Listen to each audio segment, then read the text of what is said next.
When Abraham was 99 years old, the Lord appeared to him and said, I am Almighty God. Walk before me and be blameless. And I will make my covenant between me and you, and will multiply you exceedingly. Then Abraham fell on his face, and God talked with him, saying, As for me, behold, my covenant is with you, and you shall be a father of many nations. No longer shall your name be called Abram, but your name shall be Abraham, for I have made you a father of many nations. I will make you exceedingly fruitful, and I will make nations of you, and kings shall come from you. And I will establish my covenant between me and you and your descendants after you in their generations, for an everlasting covenant, to be God to you and your descendants after you.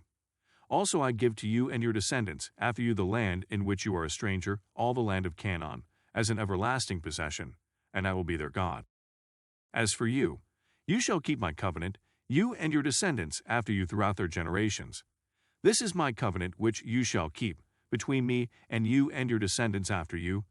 Every male child among you shall be circumcised, and you shall be circumcised in the flesh of your foreskins, and it shall be a sign of the covenant between me and you. He who is 8 days old among you shall be circumcised, every male child in your generations. He who is born in your house or bought with money from any foreigner who is not your descendant. He who is born in your house and he who is bought with your money must be circumcised, and my covenant shall be in your flesh for an everlasting covenant. And the uncircumcised male child, who is not circumcised in the flesh of his foreskin, that person shall be cut off from his people. He has broken my covenant. And as for Sarah your wife, you shall not call her name Sarai, but Sarah shall be her name. And I will bless her, and also give you a son by her. Then I will bless her, and she shall be a mother of nations. Kings of peoples shall be from her. Abraham fell on his face and laughed, and said in his heart, Shall a child be born to a man who is 100 years old? And shall Sarah, who is 90 years old, bear a child?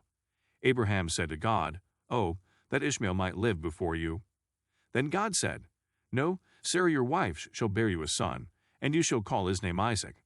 I will establish my covenant with him for an everlasting covenant, and with his descendants after him. And as for Ishmael, I have heard you.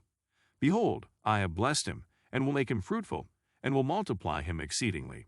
He shall beget 12 princes, and I will make him a great nation. My covenant I will establish with Isaac, whom Sarah shall bear to you at this set time next year. Abraham took Ishmael his son, all who were born in his house and every male among the men of Abraham's house, and circumcised their foreskins that very same day.